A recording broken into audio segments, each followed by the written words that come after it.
और मैंने प्रयास किया उन जिज्ञासाओं को समाधान देने का। एक जिज्ञासा मेरी है आप सभी से, मेरा एक प्रश्न है, आप इस पर चिंतन करें और बाद में जब आपको समय मिले उसका उत्तर प्रेषित करने का प्रयास करें। किसी साध्वी श्री जी के सरदर्द होने लग गया और एक बहन उनकी सेवा में पहुंची। वो एक्यूप्रेशर की जानकार थी। बहन ने दर्शन किए, साध्वी श्री जी की सुखसाता पूछी और बातों बातों में साध्वी श्री जी ने बताया कि सर दर्द बड़ा तेज हो रहा है। उस बहन ने साध्वी श्री जी के हाथ में कुछ पॉइंट दबाए, एक्यूप्रेशर किया और साध्वी श्री जी को आराम आ गया। अब प्रश्न यह है कि इस क्रिया में साध्वी श्री जी को धर्म हुआ या बहन को भी धर्म हुआ या दोनों को धर्म हुआ या दोनों को नहीं हुआ, यह एक प्रश्न है, एक जिज्ञासा है आप सबके लिए। आप इस पे आराम से चिंतन कीजिएगा और बाद में इसका जवाब प्रेषित कीजिएगा, जैसे भी आप सुविधा हो, मोबाइल पे या अंत में आप हाथ हैंड रेज करना, तो थोड़ा हम देखेंगे कि किस किस के विचार में क्या क्या विचार प्रश्न के उत्तर आते हैं, देखते हैं। तो आज हम आगे बढ़ते हैं हमारी आज की क्लास की ओर, और आज का विषय है दान का आध्यात्मिक पक्ष। और दान के आध्यात्मिक पक्ष को हम समझेंगे, इसके लिए मैं कुछ स्लाइड्स आपके सामने शेयर कर रहा हूं। तो 1 मिनट का मुझे आप टाइम दीजिए।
आपके सामने स्लाइड आ गई, सबके सामने दिखाई दे रहा?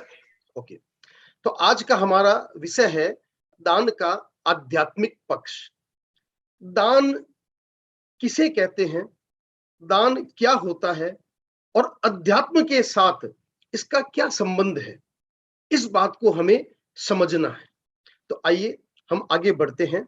सबसे पहले यह समझते हैं कि दान होता क्या है, दान कहते किसे हैं। तो दान का अर्थ बताया गया, दान का अर्थ होता है देना, कुछ देना दान कहलाता है। जो दिया जाए, जो चीज दी जाए वह दान कहलाती है। किसी भी जरूरतमंद को उसकी सहायता के लिए कुछ दिया जाता है तो वह दान कहलाता है। कोई भी जरूरतमंद व्यक्ति, अगर कोई भूखा है तो यदि उसको रोटी दी जाए, प्यासा है तो पानी दिया जाए, कोई रोगी है तो उसकी चिकित्सा करवाई जाए, किसी को रहने के लिए मकान दिया जाए या कुछ धन दिया जाए, ये जो दिया जाता है किसी की सहायता के लिए, वह दान कहलाता है। यह आम बोलचाल की भाषा में हम दान का अर्थ लगाते हैं। आगे हम बढ़े, हम समाज में जितने भी व्यक्तियों को देखते हैं, अगर इनको हम 2 भागों में बांट दें तो हमें लगेगा कुछ ऐसे व्यक्ति हैं जो समर्थ है, सक्षम है, चाहे वो धन से कह दें या ज्ञान से कह दें या किसी और चीज से कह दें। जो सक्षम लोग होते हैं वे समाज के दूसरे विभाग के लोगों को, दूसरा विभाग हो गया अक्षम लोगों का, असमर्थ लोगों का, तो समर्थ लोगों के द्वारा असमर्थ लोगों की सहायता के लिए या उनके कल्याण के लिए जो दिया जाता है वह दान कहलाता है। यह एक समाज की परंपरा है कि समाज में सभी लोग एक समान नहीं होते, कुछ लोग समर्थ होते हैं, कुछ समर्थ नहीं होते। तो समाज में एकता स्थापित करने के लिए, समानता स्थापित करने के लिए समर्थ व्यक्ति असमर्थ व्यक्तियों का सहयोग करते हैं और सहयोग के रूप में कुछ न कुछ उनको देते हैं। वह देना दान कहलाता है। दान की परिभाषा के बारे में हम जाने कि दान की परिभाषा क्या बताई गई। सामान्य रूप में दान की परिभाषा बताई गई, स्वपरोपकारार्थ वितरण दानम, अर्थात अपने और दूसरों के उपकार के लिए जो वितरण किया जाता है वह दान कहलाता है। स्वयं के उपकार के लिए और दूसरे लोगों के उपकार के लिए जो वितरण किया जाता है, जो सामान दिया जाता है, जो धन दिया जाता है, वह दान कहलाता है। तो यह एक सामान्य परिभाषा शास्त्रों में आती है कि स्वपरोपकारार्थ वितरण दानम। अब स्वपरोपकारार्थ यानी स्वयं का उपकार भी और दूसरों का उपकार भी, दोनों के उपकार के लिए जो दिया जाता है वह दान कहलाता है। ऐसा कहा गया कि समाज एवं आत्मा के कल्याण के लिए दान की अपेक्षा महसूस हुई। यहां पे दो बातें आ गई, एक तो समाज का कल्याण और दूसरा आत्मा का कल्याण। इन दोनों के कल्याण के लिए दान की अपेक्षा महसूस की गई। समाज में सभी लोग समान नहीं होते, समाज के विकास के लिए, समाज के कल्याण के लिए जो दिया जाता है वह भी दान होता है और आत्मा की कल्याण के लिए जो दिया जाता है वह भी दान होता है। तो दान को केवल सामाजिक कल्याण से न जोड़ें, दान को सामाजिक कल्याण के साथ साथ आध्यात्मिक विकास के साथ भी जोड़ें। आचार्य भिक्षु ने यही काम किया कि दान को सही रूप में हमें समझाने का प्रयास किया। आचार्य भिक्षु ने दान को दो भागों में बांटकर हमें बताया, और वो दो भाग कौन से, एक लौकिक दान और दूसरा लोकोत्तर दान। ये दो प्रकार के दान की चर्चा आचार्य भिक्षु ने हमारे सम्मुख की। हम यदि इन दोनों प्रकार के दान को समझ लेंगे तो हम इसका आध्यात्मिक पक्ष भी समझ पाएंगे। तो इन दोनों को हम समझते हैं। पहले लौकिक दान। लौकिक दान क्या होता है? लौकिक दान वह होता है जो सावध्य होता है, जिससे हिंसा और असंयम को पोषण मिलता है। जहां पर हिंसा और असंयम का पोषण होता है, ऐसे दान को लौकिक दान कहा जाता है। अर्थात जिस दान को देने से हिंसा को बढ़ावा मिले, असंयम को बढ़ावा मिले, वह दान लौकिक दान कहलाता है। इसके विपरीत लोकोत्तर दान के बारे में कहा गया, लोकोत्तर दान ऐसा दान जो निर्वध्य होता है, जिसको देने से संयम और अहिंसा का पोषण होता है।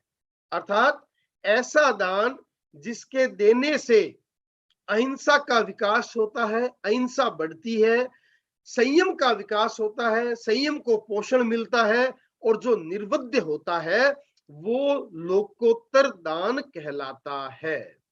तो ये दो प्रकार के दान की चर्चा आचार्य भिक्षु ने हमारे सम्मुख की, एक लौकिक दान और एक लोकोत्तर दान। हम इन दोनों ही दान को विस्तार से समझने का प्रयास करते हैं। पहला है लौकिक दान। लौकिक दान जिसका मुख्य उद्देश्य होता है असमर्थ व्यक्तियों की सहायता करना।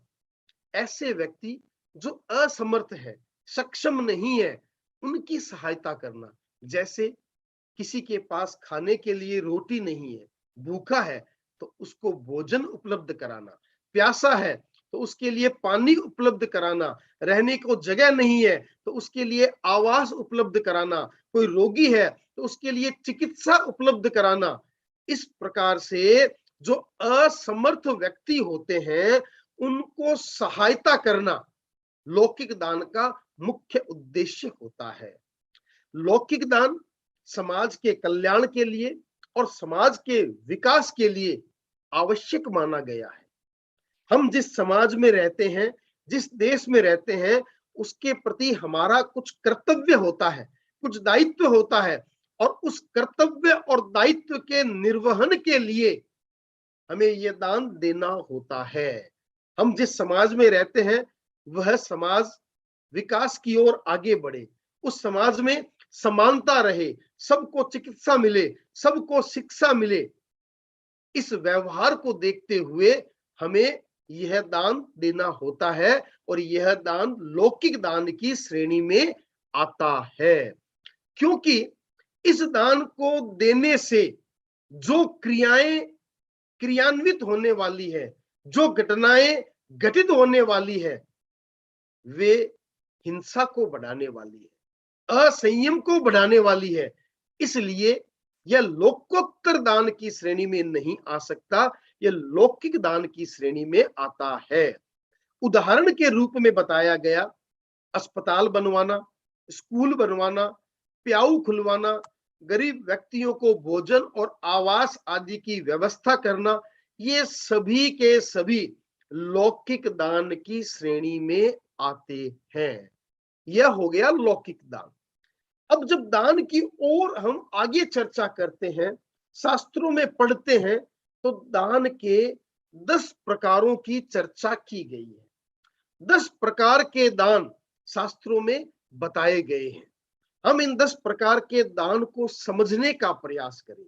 एक एक करके हम दान को समझते हैं और यह समझें कि इनमें से कौन सा दान आध्यात्मिक दान की श्रेणी में आता है और कौन सा दान आध्यात्मिक श्रेणी में नहीं आता है, अर्थात कौन सा दान लौकिक दान में आता है और कौन सा दान लोकोत्तर दान में आता है। एक बार यदि हम इस भेद रेखा को समझ लेंगे तो दान के आध्यात्मिक पक्ष को हम सही रूप में समझ पाएंगे। तो आइए हम ये 10 प्रकार के दानों की चर्चा करें। सबसे पहला दान अनुकंपा दान। अनुकंपा दान का तात्पर्य है करुणा के कारण दान देना, करुणा से दान देना। अर्थात आपने किसी गरीब व्यक्ति को भूख से तड़पते हुए देखा, आपके भीतर करुणा पैदा हुई, आपने उसे रोटी खिला दी। किसी व्यक्ति को, रोगी को देखा, बीमारी से तड़प रहा था, आपने उसका इलाज करवा दिया। किसी व्यक्ति को सड़क पे देखा, सो रहा है, सर्दी लग रही है, ठंड लग रही है, आपने उसको कंबल उड़ा दिया। ये जितने भी दान दिए जाते हैं, जो करुणा के कारण दिए जाते हैं, वे अनुकंपा दान की श्रेणी में आते हैं, अनुकंपा दान कहलाते हैं। दान का दूसरा प्रकार बताया गया संग्रह दान। संग्रह दान अर्थात किसी की सहायता के लिए दान देना। किसी व्यक्ति को आपके सहायता की जरूरत है, हो सकता है किसी को धन की जरूरत हो सकता है आपके किसी और काम से उसको जरूरत हो, तो किसी को सहायता करने के लिए जो दिया जाता है वह संग्रह दान कहलाता है। तीसरा दान भय दान। भय दान अर्थात डर के कारण दान देना, भय के कारण दान देना। कहीं मेरे से कोई नाराज ना हो जाए, राजा नाराज ना हो जाए, कोई अधिकारी मेरे से नाराज ना हो जाए, मेरे एरिया का जो एमपी है, मंत्री है, वो मेरे से नाराज ना हो जाए, इसलिए कुछ न कुछ दान दे देना, उनके कहने से कुछ न कुछ दे देना। यह जो दान है वो भय दान कहलाता है, जिसके पीछे मुख्य रूप से डर होता है, भय होता है। भय के कारण जो दिया जाता है वह भय दान कहलाता है। चौथा दान कारुण्य दान। कारुण्य का अर्थ है शोक। किसी की मृत्यु होने पर मृतक के पीछे जो दान दिया जाता है, प्रिय व्यक्ति के वियोग होने पर उसके पीछे से जो दान दिया जाता है, उसका सामान, उसका बिस्तर, उसका जो भी पलंग है या तकिया है या कुछ और भी सामान जो मृतक के सामान होते हैं, वो पीछे से जो दान दिए जाते हैं उसे कारुण्य दान कहा जाता है। वह कारुण्य दान की श्रेणी में आता है। आगे हम बढ़े, पांचवा प्रकार लज्जादान। लज्जादान अर्थात जो लज्जावश दिया जाता है, शर्म के कारण दिया जाता है, सिर्फ इसलिए कि अगर मैं नहीं दूंगा तो लोग मेरे बारे में क्या सोचेंगे। लाज के कारण, शर्म के कारण जो दान दिया जाता है। 100 लोगों के बीच में किसी ने कुछ मांग लिया और अब नहीं दे तो हल्की लगेगी, तो उस लाज के कारण, उस शर्म के कारण जो दान दिया जाता है वह लज्जा दान कहलाता है। उसके अगला जो बिंदु है, छठा जो प्रकार दान का बताया गया, वह है गौरव दान। और गौरव दान जिसके पीछे मुख्य रूप से गर्व होता है, यश होता है, जो यश के लिए दिया जाता है, गर्व पूर्वक दिया जाता है। ऐसा देने से मेरा नाम ऊंचा हो जाएगी, मेरी वाहवाह हो जाएगी, उस आशा से जो दान दिया जाता है वह गौरव दान कहलाता है, जिसके पीछे मुख्य रूप से अहम की भावना होती है, यश की भावना होती है, वाहवाही की भावना होती है। उस भावना से दिया गया दान गौरव दान कहलाता है। उससे हम आगे बढ़े, सातवां प्रकार अधर्म दान। अधर्म जैसा कि नाम से स्पष्ट है, ऐसे व्यक्तियों को दान देना जो हिंसा, चोरी आदि पाप कार्यों में आसक्त होते हैं, ऐसे व्यक्तियों को दान देना। जैसे कोई चोर है, चोरी करने वाला व्यक्ति है, डाकू है, डाका डालने वाला व्यक्ति है, ऐसे जो अधर्म, सामाजिक दृष्टि से अधर्म कहलाने वाले कार्यों से जो लिप्त है, उन व्यक्तियों को जो दान दिया जाता है, उन्हें, उस दान को अधर्म दान के नाम से जाना जाता है। उसके अगला बिंदु धर्मदान। धर्मदान अर्थात ऐसा दान जिसको देने से अहिंसा और संयम का पोषण होता है। अहिंसा और संयम के पोषण के लिए जो दान दिया जाता है वह धर्म दान कहलाता है। उससे हम आगे बढ़े, अगला दान कृतमिति दान। कृतमिति दान का अर्थ यह है, ऐसे व्यक्तियों को दान देना जिन व्यक्तियों ने हमें समय समय पर सहयोग दिया। अमुक व्यक्ति ने मुझे बार बार सहयोग दिया, अमुक अमुक समय में मेरा सहयोग किया, तो आज मैं उसका सहयोग करूं, इस भावना से दान देना कृतमिति दान कहलाता है। एक तरह से हम कह दें कि कृतज्ञता, अपनी कृतज्ञता दर्शाना। जिन व्यक्तियों ने मेरा सहयोग किया, मेरे बुरे समय में सहयोग किया, आज मैं सक्षम हूं तो आज मैं उनका सहयोग करूं, यह कृतमिति दान कहलाता है। मेरे को एक घटना याद आती है, हमारे जय तुलसी फाउंडेशन की एक मीटिंग थी सूरत में। तो सूरत में जय तुलसी फाउंडेशन की मीटिंग में ऐसा आह्वान किया गया कि भाई आप लोग कुछ ऐसा विसर्जन करें जिससे समाज में जो असमर्थ लोग हैं उनको सहयोग प्रदान किया जा सके। तो कुछ लोगों ने सहयोग दिया। एक व्यक्ति ने हाथ खड़ा किया, पीछे से वो आया और उसने अपनी तरफ से संभवतः 11 लाख रुपए का दान दिया होगा। तो उसे 2 मिनट का बोलने का समय दिया गया। तो उसने कहा, एक समय ऐसा था जब मैं, मेरा परिवार जय तुलसी फाउंडेशन से सहयोग लेते थे, महीने के महीने हमारे यहाँ पे पैसे आते थे, लेकिन आज मैं सक्षम हूं, इसलिए आज मैं जय तुलसी फाउंडेशन को सहयोग देना चाहता हूं। तो ये बहुत अच्छी भावना उस व्यक्ति की थी। तो यह जो कृतज्ञता ज्ञापित करने के लिए दान दिया जाता है, कृतमिति दान कहलाता है।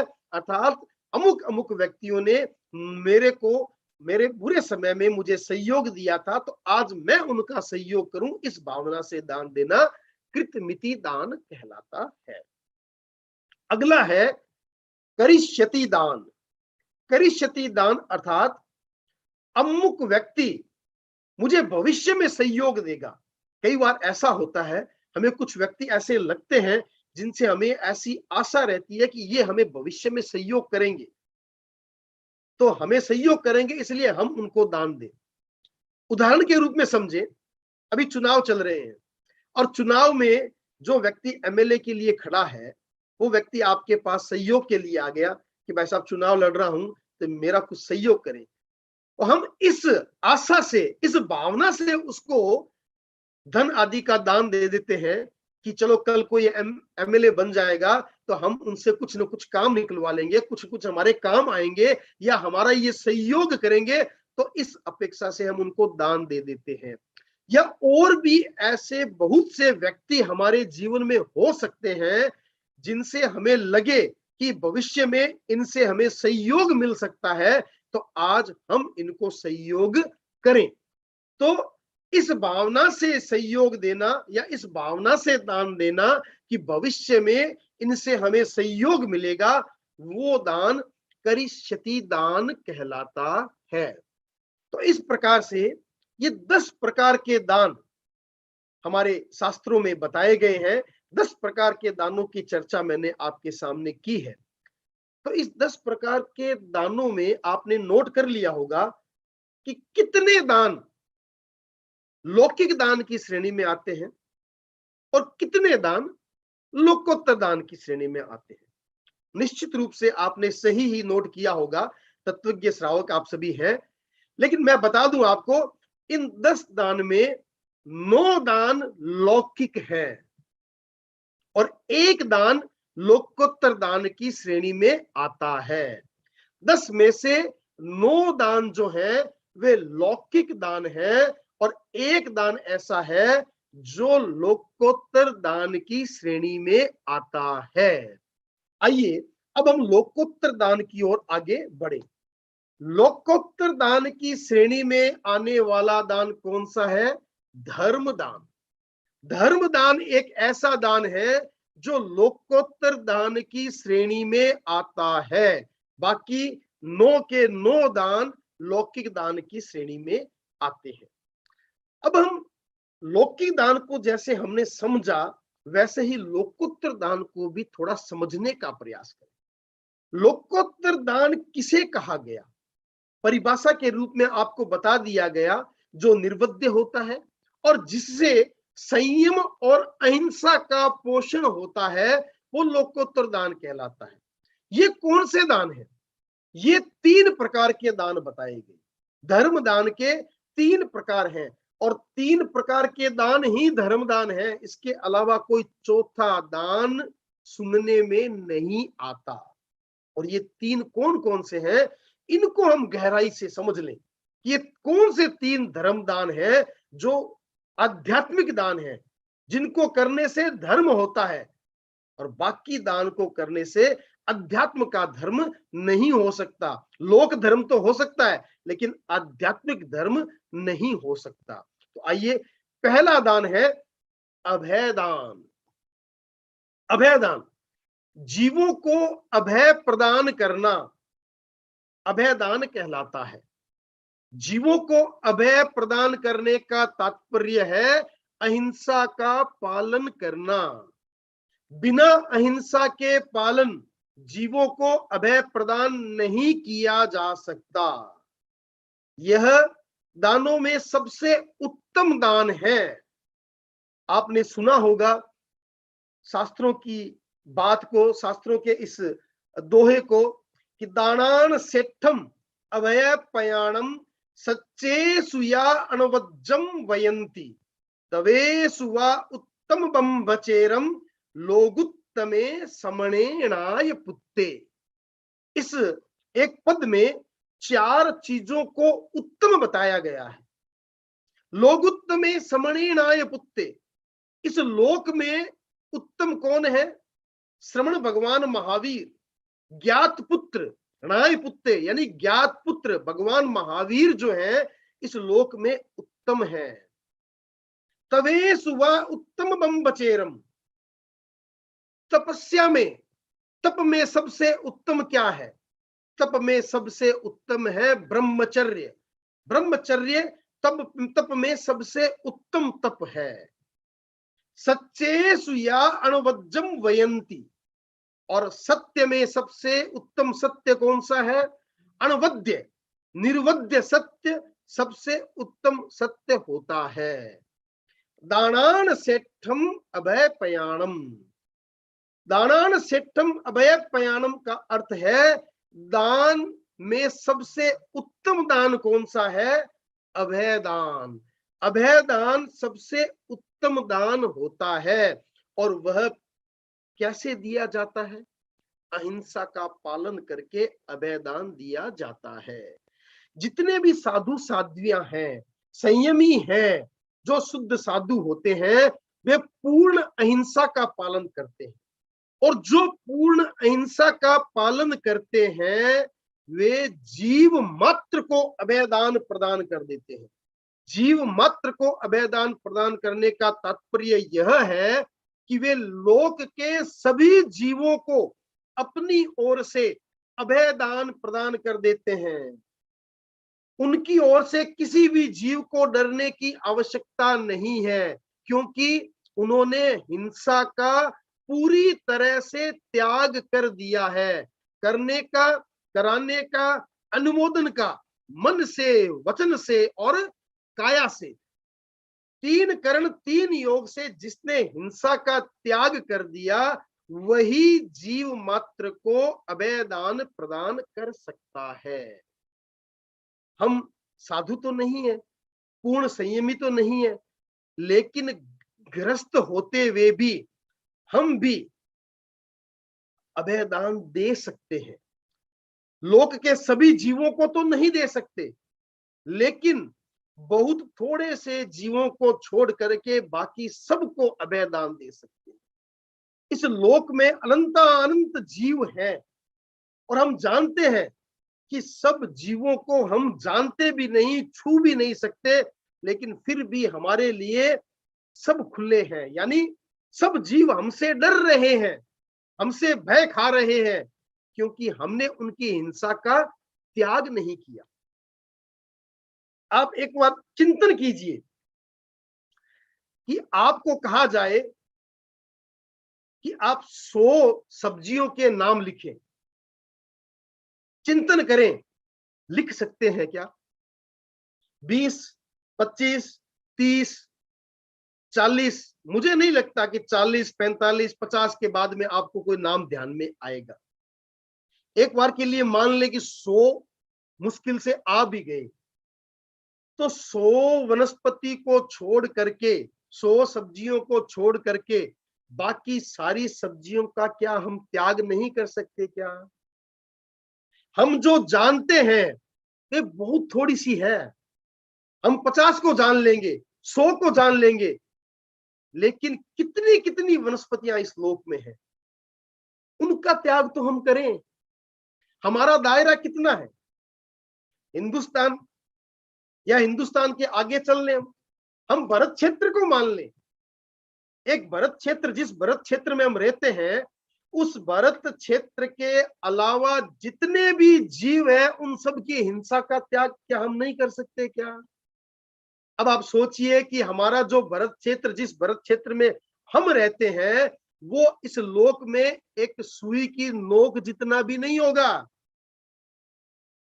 तो एक समुद्र जितनी हिंसा को हमने एक कटोरी में समेट लिया, तो हम भी अभयदान दे सकते हैं।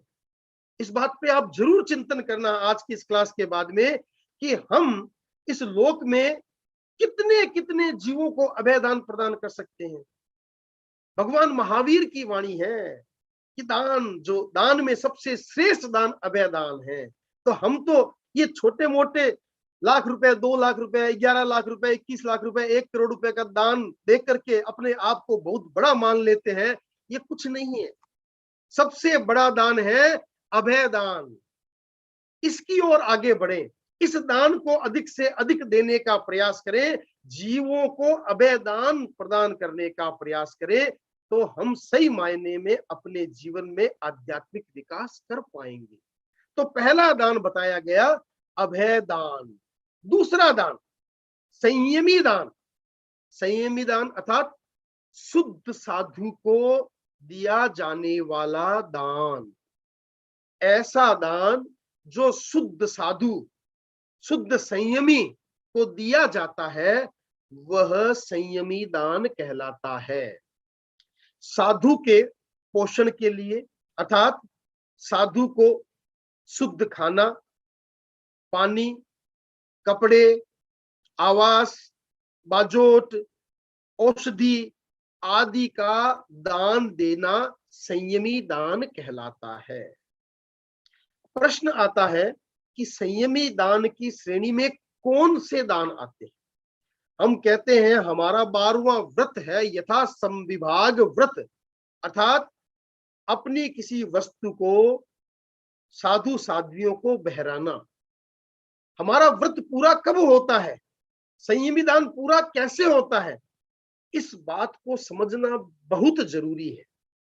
3 बातों को आप समझ लेंगे तो आप शुद्ध दान को, शुद्ध संयमी दान को समझ पाएंगे। ये 3 बातें कौन सी है? पहली बात है चित्त। चित्त का अर्थात जो दान देने वाला है उसकी भावना कैसी है, उसकी भावना शुद्ध होनी चाहिए। शुद्ध दान तभी हो सकता है जब देने वाले की भावना शुद्ध हो, देने वाला संयमी को शुद्ध साधु समझ करके दे रहा हो, उसकी भावना हो कि मैं साधु को कुछ दान दूं। तो अगर उसकी शुद्ध भावना है, इसका अर्थ यह है कि वो चित्त से दान दे रहा है, उसमें शुद्ध चित्त के द्वारा दान दिया जा रहा है। तो पहली बात हो गई चित्त।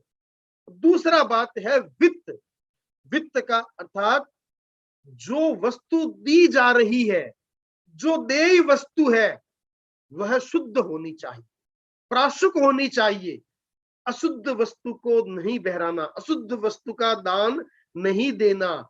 शुद्ध और प्राशुक ऐसी वस्तु जो साधु साध्वियों के लिए नहीं बनी, जो हमने अपने लिए बनाई है या अपने परिवार के लिए बनाई है, और अभी वो शुद्ध है, प्राशुक है, अचित्त है, तो ऐसी वस्तु का दान देना। तो पहली बात थी देने वाले की भावना शुद्ध हो। दूसरी बात थी वित्त शुद्ध हो, अर्थात जो दिया जा रहा है, जो देय वस्तु है, वह शुद्ध और प्राशुक हो। और तीसरी बात पात्र शुद्ध हो।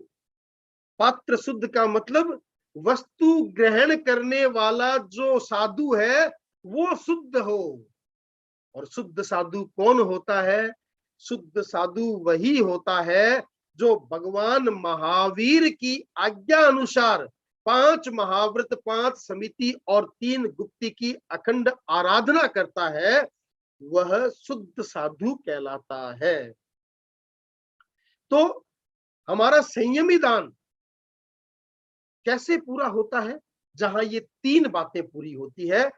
चित्त अर्थात हमारी भावना शुद्ध हो, वित्त अर्थात देय वस्तु शुद्ध और प्राशुक हो, और पात्र जिसको दिया जा रहा है वो साधु भी शुद्ध हो, संयमी शुद्ध हो, सुपात्र हो, तब हमारा संयमी दान पूरा होता है।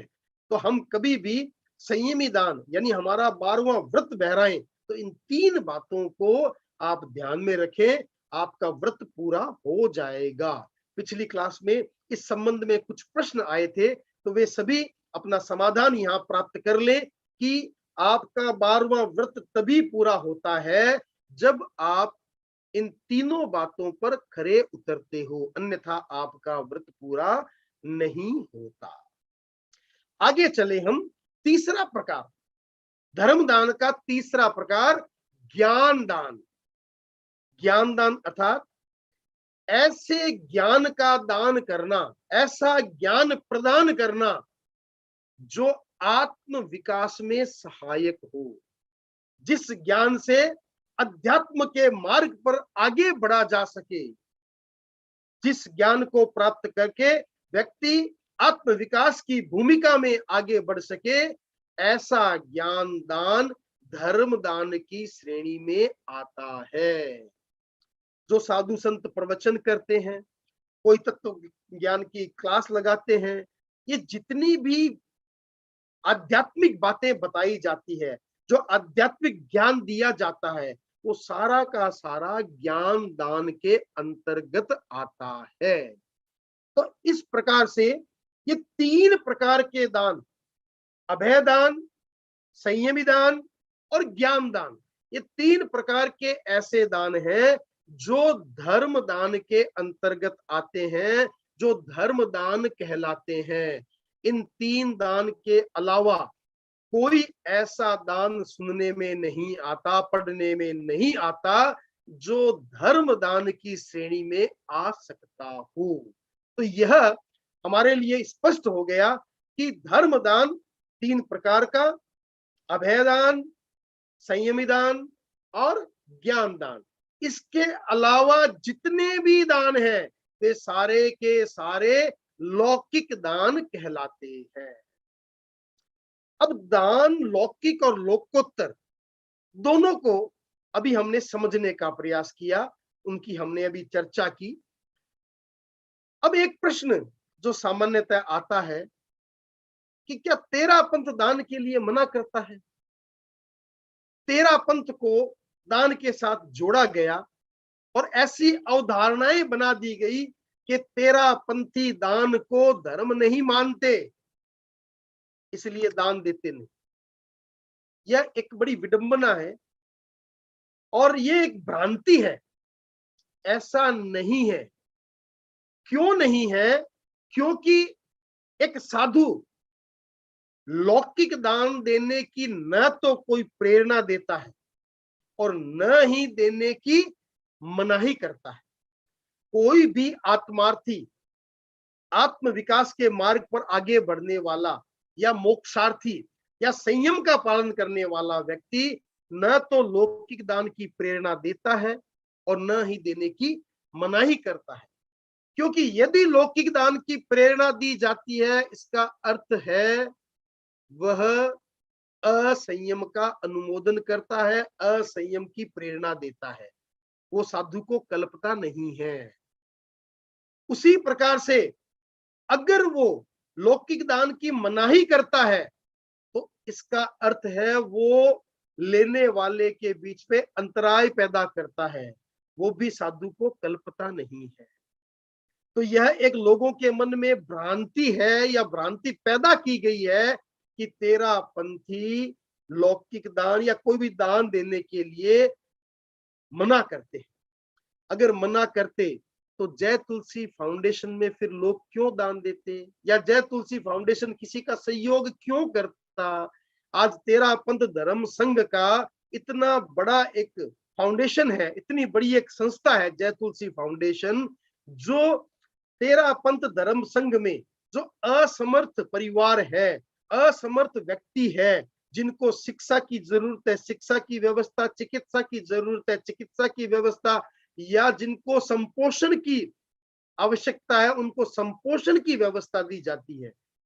लेकिन भाइयों और बहनों, जय तुलसी फाउंडेशन भी जो पैसे भेजता है, जो सहयोग करता है, वो धर्म समझ के नहीं करता। इस बात को आप स्पष्ट समझ लें। वह हमारा सामाजिक दायित्व है, सामाजिक कर्तव्य है, इसलिए वो कार्य किए जाते हैं, उसमें हम धर्म नहीं समझते। तो 13 पंथ दान के लिए मना करता है। लौकिक दान के संबंध में मैंने आपको ये बताया, और दूसरा लोकोत्तर दान के संबंध में यह स्पष्ट धारणा है कि साधु या संयमी लोकोत्तर दान स्वयं भी देता है और दूसरों को देने की प्रेरणा भी देता है। अब कहीं आप यह समझ के मन में यह भी आ रहा होगा कि साधु साधियां कौन सा दान देते हैं। आप केवल वस्तुओं का दान ना समझे, धन का दान ना समझे। क्या वे अभयदान नहीं देते? सबसे बड़ा दान तो वही देते हैं। दान को एक तरफ भगवान ने दान में सबसे उत्तम दान अभय दान को बताया, तो वो उत्तम दान तो साधु साधियां ही देते हैं। क्या वे ज्ञान का दान नहीं देते? कितना ज्ञान देते हैं, कितने प्रवचन करते हैं, कितनी शिक्षाएं फरमाते हैं। तो साधु साध्वियां लोकोत्तर दान स्वयं देते भी हैं और दूसरों को देने की प्रेरणा भी देते हैं। तो ये तेरा पंथ धर्म संघ की क्या अवधारणा है? स्पष्ट मंतव्य है कि सभी दान को एक तराजू में न तोले। गाय और भैंस का दूध और आंकड़े का दूध, इनको आप एक तराजू में न तोले। अगर गाय का दूध पीने की जगह आंकड़े का दूध पी लेंगे तो क्या होगा, आप सभी जानते हैं। उसी प्रकार से सभी प्रकार के दान को एक तराजू में न तोले। लौकिक दान का अपना महत्व है तो लोकोत्तर दान का अपना महत्व है। लौकिक दान लोक कल्याण का आधार हो सकता है, समाज के विकास का आधार हो सकता है, किंतु आध्यात्मिक धर्म का आधार नहीं हो सकता। वहीं दूसरी ओर लोकोत्तर धर्म आत्म कल्याण का आधार बनता है। यह एक भेद रेखा है लौकिक और लोकोत्तर दान की। इस भेद रेखा को हम समझें और समझ करके अपनी मन में कोई भ्रांति है तो उस भ्रांति को निकालने का प्रयास करें। एक श्रावक जो होता है उसे लौकिक दान भी देना होता है और लोकोत्तर दान भी देना होता है, क्योंकि हमें अपने जीवन में संतुलन रखना होता है। हम अध्यात्म के मार्ग पर भी आगे बढ़ना चाहते हैं, वहीं दूसरी ओर समाज और देश में रहते हैं, तो जिस समाज और राष्ट्र में रहते हैं उसके प्रति हमारा जो दायित्व है, जो कर्तव्य है, उसका निर्वहन भी हमें करना होता है। तो इसलिए एक श्रावक लौकिक और लोकोत्तर के बीच में संतुलन रखे। लौकिक दान दे तो धर्म समझ के ना दे, यह बस बात का ध्यान रखे कि उसको धर्म समझ के ना दे। वो हमारा जीवन का व्यवहार है, उस व्यवहार को समझ करके दे तो हमें कहीं कोई आपत्ति नहीं आती है। तो मैंने आज आपके सम्मुख इस दान के आध्यात्मिक पक्ष को समझाने का छोटा सा प्रयास किया है। कहीं भी कहीं भूल रही हो मेरे कहने में, कहीं कोई गलत शब्द निकल गया हो तो आप सबसे बारंबार क्षमा चाहता हूं। और आपने मुझे जो यह मौका दिया एक ऐसी इस इतने गहरे विषय पर वक्तव्य देने का या कुछ समझाने का मुझे जो मौका दिया, इसके लिए मैं आपका बहुत बहुत आभार ज्ञापित करता हूं। बहुत बहुत आभार। अब यदि किसी की कोई जिज्ञासाएं हो तो आप जिज्ञासाएं अपनी रख सकते हैं और मैं कोशिश करूंगा कि आपकी जिज्ञासाओं का समाधान दे पाऊं। ओम अर्हं। जिनकी जिज्ञासा हो निवेदन प्लीज रेज हैंड कर लें, तो हम एक के बाद एक उनका समाधान ले सकेंगे सर से। कमल जी जैन प्लीज अपने आप को अनम्यूट करें सर। जय जिनेंद्र। जय जिनेंद्र। ये सर सामायिक में तो अपन जैसे साधु साधियों को बहरा सकते हैं, दान दे सकते हैं, वैसे पोषद में भी दे सकते हैं क्या? मुझे इसमें कोई आपत्ति तो नहीं लग रही भाई साहब। जब सामायिक में दे सकते हैं तो पोषद में भी दे सकते हैं संभवतः। मेरे को तो इसमें कोई आपत्ति नहीं लग रही भाई साहब। ठीक है सर। यहाँ पे पारस जी मेहता अपना प्रश्न पूछें। जय जिनेंद्र भाई साहब। जय जिनेंद्र। हाँ, मेरा एक क्वेश्चन था कि अभी आपने बताया ना कि 100 सब्जियों को हम छोड़कर ज्यादा से ज्यादा मैक्सिमम हम वनस्पति खाए में सब्जियों की, हरी सब्जियों के निरोधी के स्लोगन रखते हैं। तो 100 सब्जियों को जिसमें फ्रूट वगैरह कुछ भी गिन लो शायद, जैसे उनको छोड़कर हम त्याग देते, उनका नाम गिनना चाहिए क्या? अगर हम नाम नहीं गिनेंगे तो जब तक आप नाम नहीं लिखेंगे, जब तक आप नाम नहीं लिखेंगे तो आपको ये नहीं पता ना आपने किसका त्याग किया, किसको खुला रखा। ठीक है ना। तो आप अपने अपने विवेक से, अपने याददाश्त से 2 दिन 4 दिन 5 दिन गूगल में देख के नाम लिख लीजिए ना, क्या दिक्कत है। वेजिटेबल्स के, फ्रूट्स के जितने नाम लिख सकते हो आप देख लीजिए। 100 तो मुझे लगता है ज्यादा बता दिया मैंने। 100 नाम बड़े मुश्किल है। हमने खाए नहीं होंगे 100 तरह के फ्रूट और सब्जियां खाई नहीं होगी, मुझे नहीं लगता, हो सकता है आपने खाई हो। तो 100 नहीं तो 200 लिख लीजिए। अच्छा, उसके बाद देखिए इस लोक में कितना पानी है, अपकाय के जीव कितने हैं। तो आप अपने आसपास या आप जितनी एरिया में जा सकते हैं उतने पानी को छोड़ के बाकी का तो करें क्या। तो ये बहुत विस्तृत दायरा है कि आप बहुत त्याग कर सकते हैं, यानी हम अपनी हिंसा को अहिंसा के बनिस्बत बहुत कम कर सकते हैं, बहुत कम कर सकते हैं। चिंतन की जरूरत है, थोड़ा विवेक की जरूरत है। हम विवेक लगाएंगे तो हम खुद हमें समझ पाएंगे कि बहुत कुछ कर सकते अभी अभी जैसे 7 जमीकंद में अनंतकाय जमीकंद में 7 जमीकंद रख के बाकी के सारे त्याग कर लिए, तो सातों के नाम खोल दिए। वैसे ही नाम खोलने सब्जियों में जरूरी भी और फ्रूट्स में भी सबके नाम खोल के फिर त्याग कर लें, बिल्कुल तो ज्यादा अच्छा रहेगा। बिल्कुल जी बिल्कुल। ठीक है सर। ओम हरम, कृतज्ञता आपके प्रति बहुत बहुत। सुवर्णा जी कोठारी प्लीज अपना प्रश्न पूछें।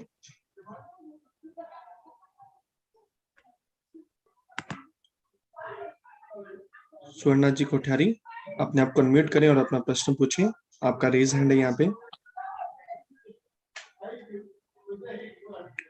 ठीक है, रतन लाल जी प्लीज अपने आप को अनम्यूट करें और अपना प्रश्न पूछें। हाँ रतन लाल जी बोलिए। हाँ मैडम, ये जी आपने भी बताया कि मतलब जैसे जैसे हमको त्याग करना है तो अमुक का नाम रख रहे भाई, हमने 5 चीज रखी, 10, 15, 20 उनका ही नाम रख ले, बाकी सबका त्याग। जैसे भी मैं 13 चीजों का नाम, ये नाम इन चीजों को आज खाऊंगा, बाकी सबका त्याग है, तो वो भी उस श्रेणी में आ जाता है ना। बिल्कुल आता है जी, बिल्कुल आता है। आपने सीमा बना ली कि मैं आज आम, केला, अमरूद, सेब, पपीते के अलावा बाकी सब का त्याग करता हूं, तो इसका मतलब यही हो गया ना, आपने 5 के अलावा बाकी सब का त्याग कर दिया।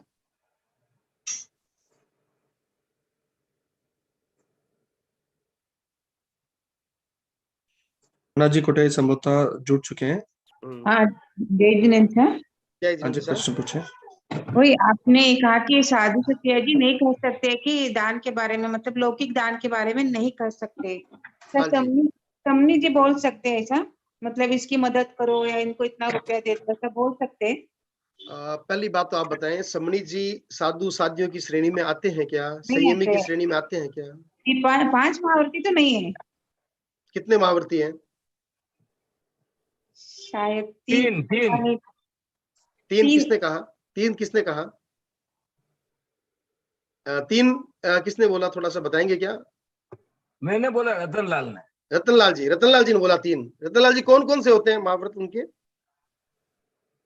अहिंसा, हाँ सत्य, अच्छा। ऐश्वर्य, ब्रह्मचर्य। रतन लाल जी वे गाड़ी में चलते हैं, फ्लाइट में चलते हैं, अहिंसा का पालन कैसे करते हैं? तो नहीं होता है ना, सत्य, अच्छे और परिग्रह। देखिए एक बात बताऊं मैं आपको, अभी तो वो उसका विषय वो नहीं है, शॉर्ट में मैं बता दूं आपको। महाव्रत एकदम शॉर्ट एंड गोल्डन रूल है। महाव्रत अगर होते हैं तो 5 होते हैं, 1, 2, 3, 4 कभी नहीं हो सकते, पहली बात। ठीक है। दूसरी बात, समण और समणी के एक भी महाव्रत नहीं होता, एक भी महाव्रत उनके नहीं होता। वे संयमी की कैटेगरी में नहीं आते, साधु साधियों की कैटेगरी में नहीं आते। तो इसलिए यहाँ पे संयमी दान की बात, संयमी उनको दिया गया दान संयमी दान की कैटेगरी में नहीं आता। आप इस बात को एकदम समझ लें स्पष्ट।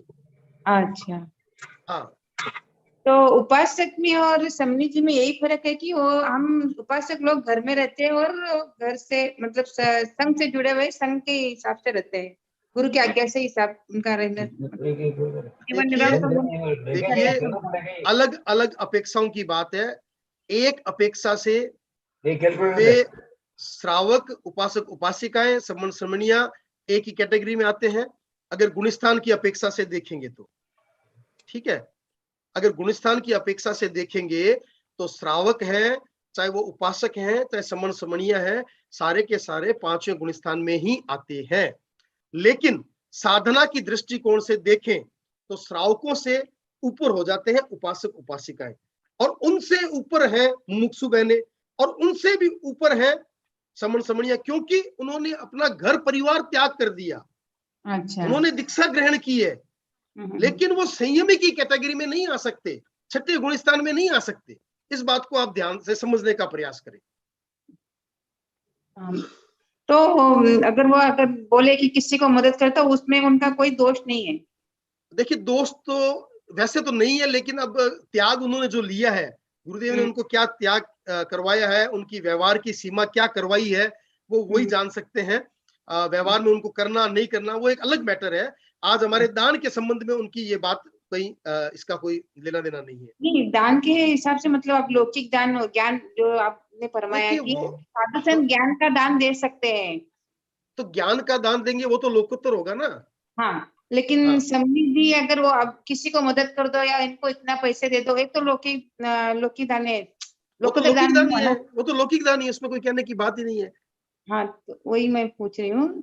अगर एक और समृद्धि गोल्डन, अगर करना एक है और तो आपको मैं गलत है या एक और गोल्डन गलत रूल नहीं बता होगा? दूं, एक और हम्म, गोल्डन रूल बता दूं। पिछली बार क्लास में मैंने कहा भी था आपको कि हम्म, पैसे का दान देकर लोकोत्तर दान कभी भी नहीं हो सकता। ओके, पैसे ये के सही है। दान से, धन के दान से कभी भी लोकोत्तर दान नहीं हो सकता, किसी भी हाल में नहीं हो सकता।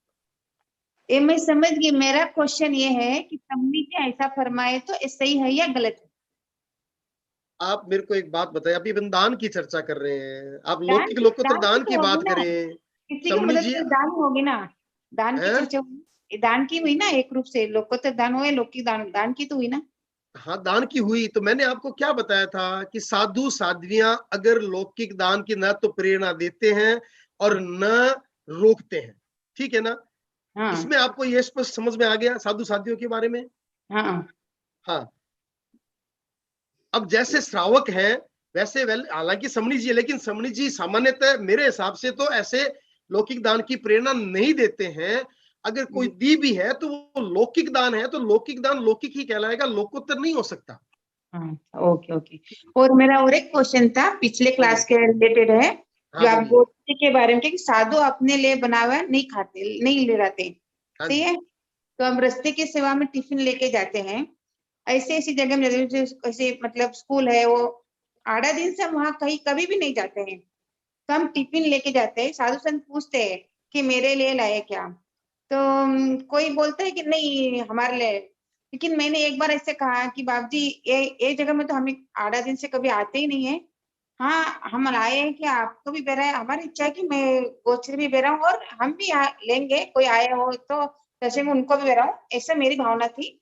लेकिन निमित्त तो आपका ही हुआ ना बाप जी, 8 दिन से तो हम कभी आते नहीं। देखिए, देखिए हम जो रास्ते में जाते हैं, टिफिन लेके जाते हैं, हमारी भावना यह होती है कि साधु साध्वियां हमारे गांव में पधार रहे हैं या हमारे गांव से उन्होंने विहार किया है, तो हम उनकी सेवा करें, उनके साथ चलें। तो हम जाते हैं तो अपने लिए हम खाना लेके जाते हैं, अपने लिए लेके जाते हैं, और जो साथ में कासीद होता है उसके लिए ले जाते हैं, या हमारा गाड़ी का ड्राइवर होता है उसके लिए भी हम खाना लेके जाते हैं। अब हम खाना अपने लिए लेके गए और हमारा मन यह होता है कि हम खाना खाएं, उससे पहले साधु साधियों को कुछ बहराएं। अगर साधु साधी लहराएं तो अगर उन उसमें से वो लहरा लेते हैं तो उनको कोई दोष नहीं लगता है, क्योंकि वो खाना आपके लिए बना है। और अगर आप साधु साध्वियों के लिए बनाकर लेके गए हैं, आपको भी दोष है। और अगर साधु साध्वियों को पता चल जाए तो उनको भी दोष निमित्त है। तो होता है ना कि साधु संत पधारे, हम टिफिन लेके मैं क्या जाए, कह रहा हूं, देखिए खाना आप खाए। मेरी बात समझिए। देखिए दो बातें हैं, आप निमित्त बना रहे हैं, लेकिन आप जा क्यों रहे हैं? आप साधु साधियों को खाना खिलाने जा रहे हैं क्या? नहीं, वो इतनी गोचरी की तो तो वहां फिर पर बात रहती है बात ना। समझिए, बात को समझने की कोशिश कीजिए। अगर आप उनको खाना खिलाने के लिए जा रहे हैं तो आपको दोष है। अगर आप उनकी सेवा के लिए जा रहे हैं, अब सेवा के लिए जाएंगे, वहां टाइम लगेगा, आप खाना तो खाएंगे ना। ये तो हमारी विवेक की बात है कि हम खाना वहां खाएंगे, तो हो सकता है हमारे शुद्ध खाने में से कुछ साधु साध्वी भी लहरा ले। लेकिन आपको खाना है 4 फुलके और आप ले गए 20 फुलके, इसका मतलब आपका उद्देश्य हो गया आप साधु साधियों के लिए ले जा रहे हैं। हम क्या करते हैं, हम जब भी सेवा में जाते हैं, हमारा चिंतन यही होता है कि एक मैं अपने लिए खाना ले जाऊं, मेरे साथ में कोई व्यक्ति है उसका लेके जाऊं, अगर कोई साधु साधियों के साथ में कासीद चल रहा है उसके लिए भी ले जाऊं, और कोई हमें लगता है कि एक आधा व्यक्ति साधु साधियों की सेवा में आ ही जाता है, कोई न कोई दर्शन करने के लिए आ जाता है, तो एक उसका लिए बस, अगर उतना ही हम लेके जाते हैं और उस शुद्ध खाने में से साधु साध्वी कुछ बहराते हैं, तो ना तो उनको दोष लगता है ना हमें दोष लगता है। ओके। ठीक है ना। हाँ सारी बात भावना की है। मैंने आपको पहला बिंदु बताया, चित्त, आपकी भावना कैसी है, सही है। ठीक है ना। तो आपकी भावना अगर अपने लिए ले जा रहे हैं, आपके लिए बना हुआ है, तो वो शुद्ध है। अगर आप साधु साधियों के लिए बना रहे हैं तो वो शुद्ध नहीं है। ओके, धन्यवाद। विमला जी दुग्गड़, अपना प्रश्न पूछें। हाँ जी, मेरी जिज्ञासा अब काय के बारे में है। जैसे कि हम बाहर जाते हैं तो नदी तालाब होता है, कहीं हाथ धो लेते, पैर धो लेते, तो पूरे समुद्र का पानी लगता है, दोष लगता है? बिल्कुल लगता है जी। अगर आप समुद्र में पाँव डालेंगे, समुद्र में हाथ धोएंगे, तो वो तो दोष तो लगेगा ही ना। तो ये तो चलो, ये तो बहुत बड़ी बात। मैं तो आपको एक बात कही आपको, आप उस बात को तो माने कि भरत क्षेत्र के बाहर के पानी का क्या कर दे। भरत क्षेत्र तो, आप तो भरत क्षेत्र में भी पूरा नहीं घूम सकते, तो भरत क्षेत्र के बाहर का तो त्याग करें। लेकिन त्याग कोई आसान चीज नहीं है, त्याग होता नहीं है, बड़ा मुश्किल है। मैंने आपको अभी कहा था ना कि 100 सब्जियां या 100 फ्रूट से अधिक खाने का त्याग कर दे। आप नाम लिख भी लोगे ना, जब त्याग करने लगोगे आपके मन में आएगा, अगर कोई नया आ गया तो, अगर कोई नया फल आ गया तो त्याग करना इतना आसान नहीं होता। लेकिन अगर आप विवेक लगाएंगे और अपने अपने मन को मजबूत बनाएंगे तो त्याग कर सकते हैं। Thank you sir. वैसे अलग लेके धोते हैं, पर कभी कभी ऐसा हो जाता है तो हाथ डाल देते थे, लोटा लेके अलग धो सकते हैं। हाँ जी। श्रद्धा जी, हाँ जी, प्रश्न पूछें। अपने आप को अनम्यूट करें वापस एक बार। शारदा जी, श्रद्धा हाँ, अनम्यूट करें अपने आप को। हाँ, शारदा जी। जय जिनेंद्र सा। हाँ, जय जिनेंद्र। मेरा ये प्रश्न है कि जब हम नेत्र दान करते हैं, अपना हाँ ब्लड दान करते हैं, हाँ तो जी, वो भी लौकिक दान में आता है? आप बताइए। आता तो लौकिक दान में ही है, तो पर ठीक है, फिर जिज्ञासा क्या आपकी, बताइए। कंफर्म करने के लिए। देखिए, धर्मदान के तो मैंने आपको 3 प्रकार बता दिए। इन तीनों हाँ में से जी। कोई है तो बता दीजिए, नहीं तो फिर सारे लौकिक दान है, मैंने तो आपको कहा ही। अच्छा, और एक ये कंफ्यूज है थोड़ा सा, अगर हम कोई गलत काम कर रहे हैं, हाँ, हम ऐसा लग रहा है कि नहीं ये काम गलत है, उसको हाँ, हम रोकने की शिक्षा देते हैं, तो उसमें भी अंतराय कर्मों का बंधन होता नहीं, है? नहीं, देखिए, अपने पिछली क्लास में हमने क्या कहा था, हृदय परिवर्तन। हाँ। हृदय परिवर्तन के द्वारा अगर आप किसी को हिंसा से बचाते हैं, चोरी से बचाते हैं, किसी को किसी और बुरे काम से बचाते हैं, वहां पे धर्म है। लेकिन किसी को जबरदस्ती बचाते हैं, किसी को थप्पड़ मार के, किसी को पैसे देके, प्रलोभन के द्वारा, वहां धर्म नहीं हो सकता। हृदय परिवर्तन धर्म है। अच्छा, हाँ सर, धन्यवाद सर। धन्यवाद। कमल जी जैन सर, अपना प्रश्न पूछें। सर, आप बताइए। जो अपने पहले जो आत्मोपम्य का था कि सभी आत्माओं को अपने समान समझना, चाहे केंद्रीय हो, चाहे ज्ञेंद्रीय हो, पंचेंद्रीय हो। हाँ सर। तो अपन जैसे खेती करते हैं, वैसे तो प्रकृति का रूल है कि हर मतलब जीव एक दूसरे का खाना है। हाँ सर। तो अभी जैसे अब एक तो खेती करते हैं तो उसमें कई जीव का वो लगता है। हाँ सर। तो अगर जैसे मांसाहार है या किसी एक बड़े जीव से ही अगर जब अगले की पूर्ति हो रही हो, तो अगर कितने धान का और उसका वो नुकसान होता है, ये एक उस टाइप से है। नहीं, आप प्रश्न क्या पूछना चाहते हैं, मैं समझ नहीं पाया कमल जी। जैसे मतलब उसमें हिंसा कितनी हो रही है, अपन जैसे खेती में बिल्कुल हो रही है, बिल्कुल हो रही है कमल जी, बिल्कुल हो रही है। इसमें यही तो आचार्य भिक्षु ने कहा, आचार्य भिक्षु ने यही तो कहा कि आप यह न समझो कि एकेंद्रीय जीव की हिंसा कर रहे हो तो उसको हम अहिंसा मान लेंगे, या आवश्यक हिंसा है तो उसको अहिंसा मान लेंगे। ये कभी नहीं हो सकता। हिंसा सदैव हिंसा रहेगी, वो चाहे एकेंद्रीय की हो और चाहे वो पंचेंद्रीय की हो, हिंसा हमेशा हिंसा ही रहेगी।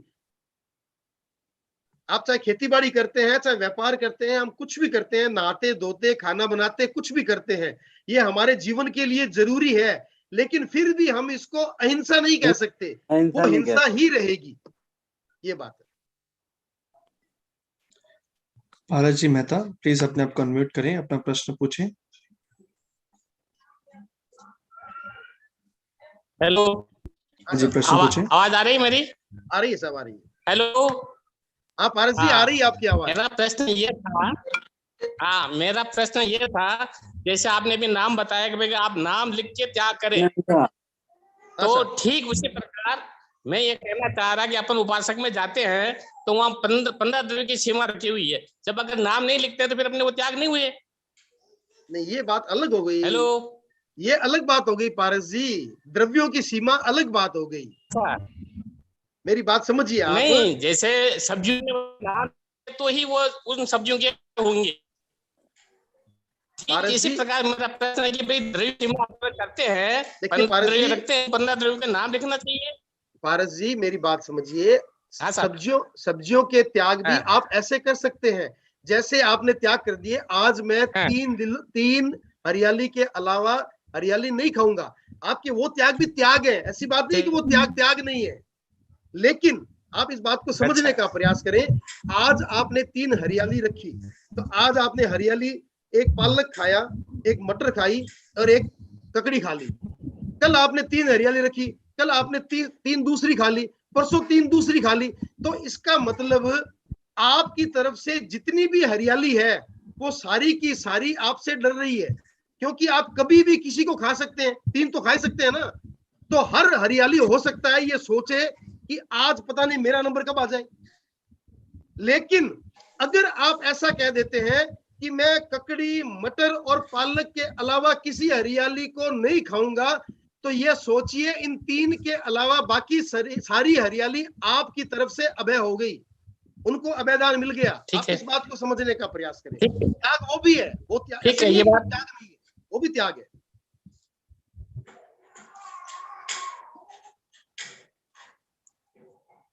कविता जी डागा, कैसे ठीक लगी? संभव सर। ठीक है सर। कविता जी डागा, जय जिनेंद्र। हाँ जी, अपना प्रश्न पूछें।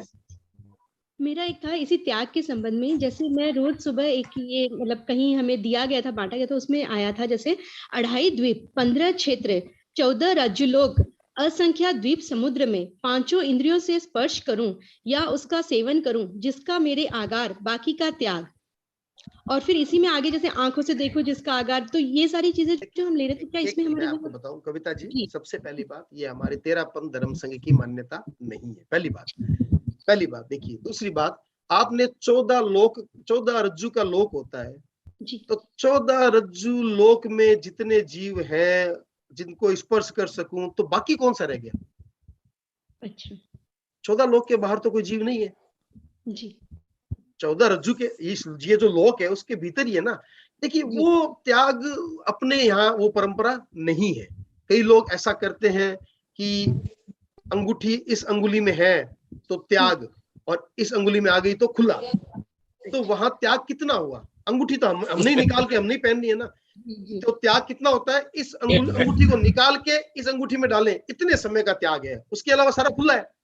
मेरे को भूख लग गई, खाना खाना है, अंगूठी को निकाल के इसमें डाल लिया, तो जितना समय मैंने लगाया इस अंगूठी को इस अंगुली से निकाल के इस अंगुली में डालने में, उतने समय का त्याग हुआ। तो ये जो है ना, ये परंपरा, ये हमारे 13पंथ धर्म संघ की परंपरा नहीं है।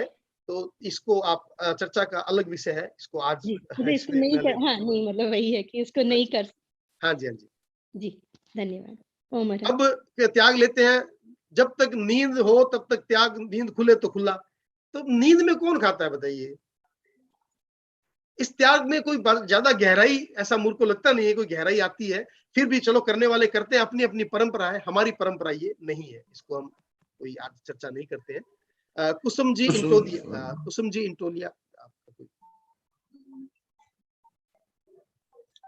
जी अपने आप को अनम्यूट करें। हाँ, किया। जय जिनेंद्र सर, ओम अरहम सर।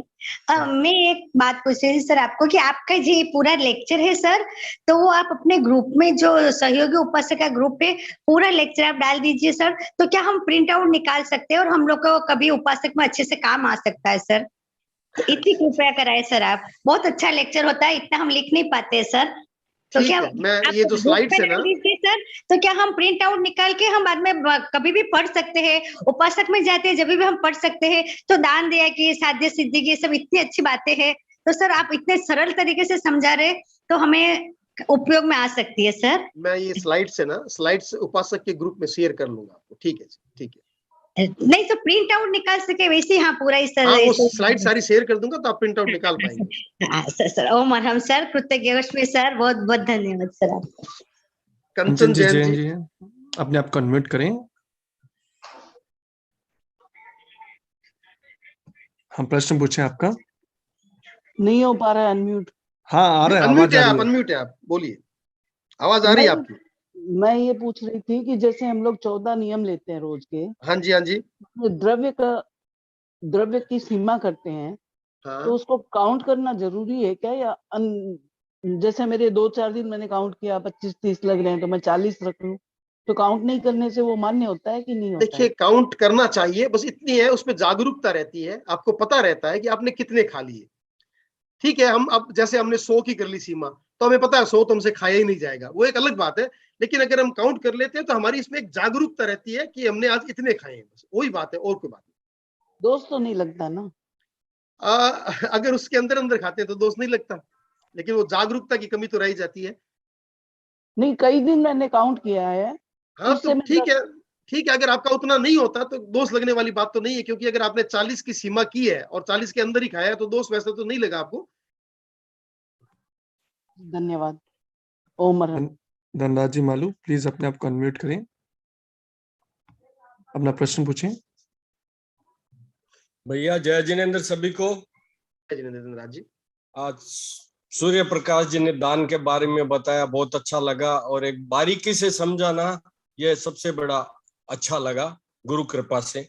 मेरा जो एक छोटा सा प्रश्न है, जैसे आपने बताया कि भारत क्षेत्र में हम हैं, उसके बाद तो हम जा ही नहीं सकते, तो वहां का हम अगर दान क्या बोलते त्याग लेंगे तो वो हमारे को त्याग कैसे पनप सकता है, ये थोड़ा सा मेरा क्वेश्चन था।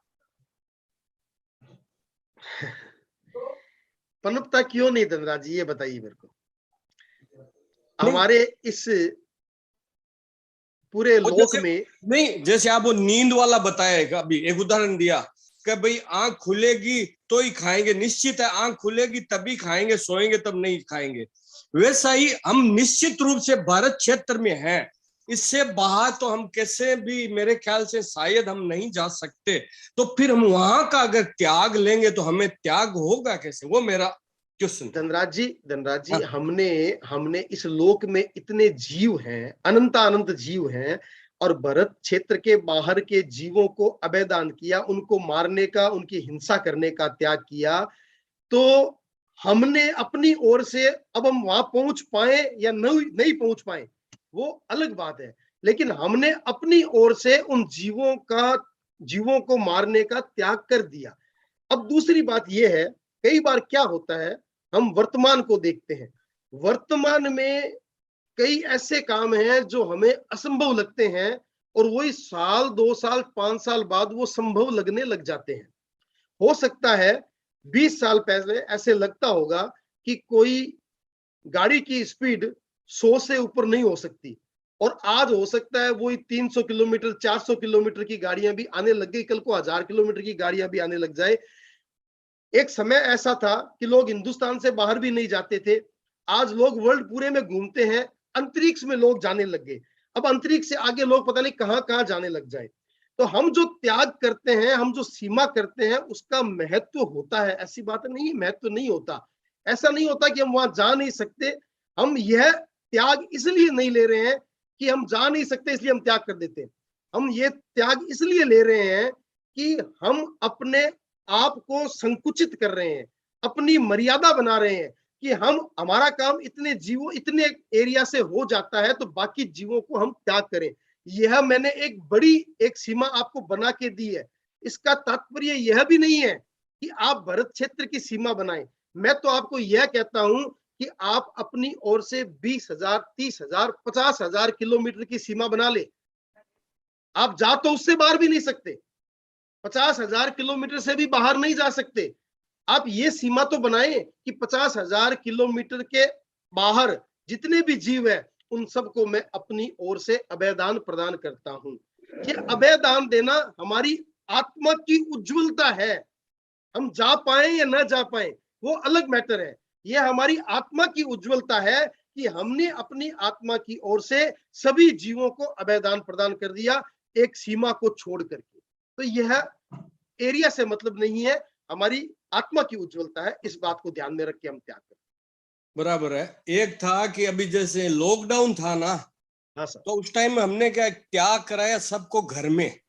अच्छा। गुरु कृपा से कैसा कि खाना खाया, इसके बाद हम कम से कम 1 घंटा 2 घंटा नहीं खाते। ये सोचिए कि हम खाना खाते 1 घंटा त्याग, नाश्ता करा 1 घंटा त्याग, चाय पी 1 घंटा त्याग, मतलब ऐसे करके काफी लोग जुड़े गुरु कृपा से। मतलब पूरा 100-200 जने ग्रुप में आ गए कि भैया बहुत ऐसा त्याग हो गया, हम लोगों को पता नहीं ये भी त्याग होता है क्या।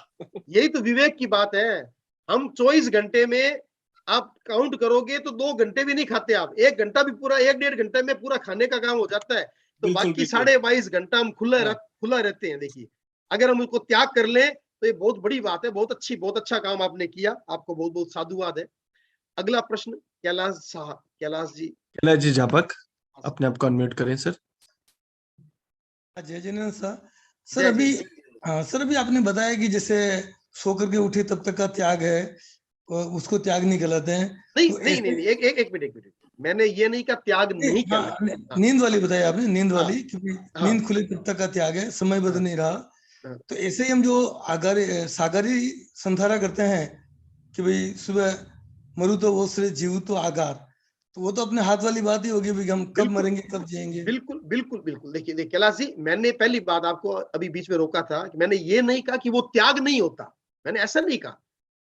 मेरे कहने का मतलब ये है कि जो काम नींद में हो ही नहीं सकता उसका त्याग करें, वो बहुत ज्यादा महत्वपूर्ण नहीं होता। मेरी बात ये थी पहली बात। दूसरी बात, हम कई बार ऐसी स्थिति में होते हैं, फ्लाइट में फ्लाइट डगमगा रही है, अब आपको लगा आज तो मुश्किल काम है, तो हमने एक सागारी अनशन कर दिया, ठीक है।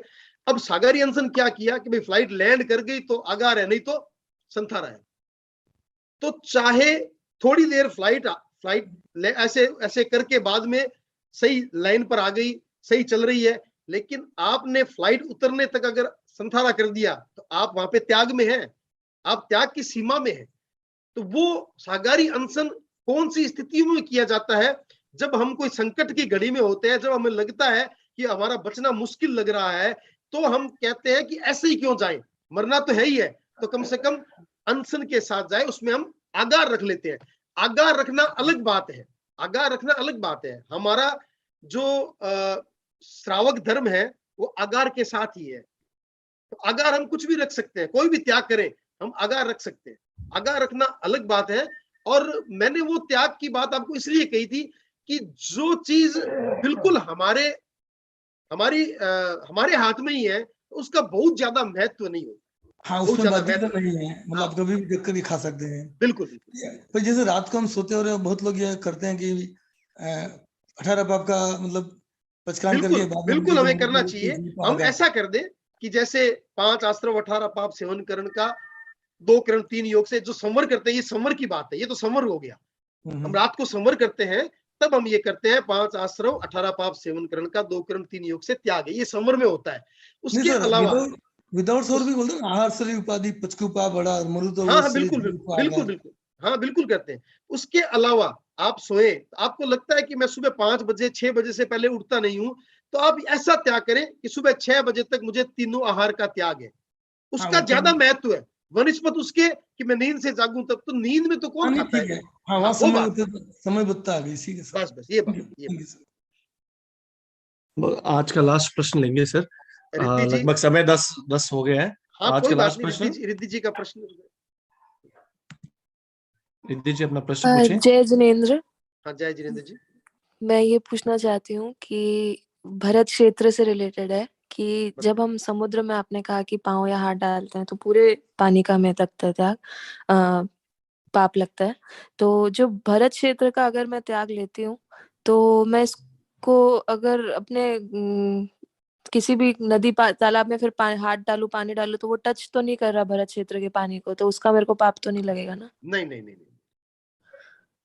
तो मतलब मैं फिर सीधा ले लूं? छोटे-छोटे हैं ये जो भी समुद्र हमें दिख रहे हैं ना, हाँ, ये तो बहुत छोटे-छोटे हैं। भरत नहीं, क्षेत्र आगे तो जाके जैसे नहीं, बहुत विशाल का है, बहुत विशाल का है।